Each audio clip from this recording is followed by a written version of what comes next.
ఉంచుకుంటూ మరింత ప్రార్థన చేయండి. ప్రార్థనకి దేవుడు తప్పకుండా ప్రతిఫలం ఇస్తాడు.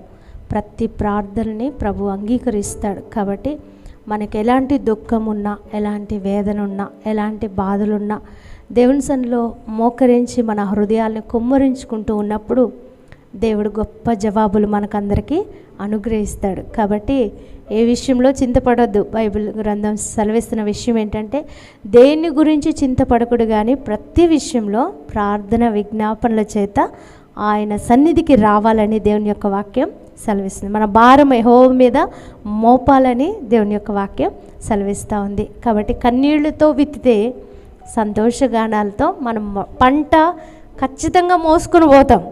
మనకందరికీ పంట అంటే చాలా ఇష్టం కదా, మోసుకొని వెళ్ళడం, సమృద్ధిగా ఉండడం ఇష్టం. అయితే మనం కన్నీటితో దేవుని పాదాల చెంత మనం విత్తాలి. ఒక భక్తుడు అంటాడు, నా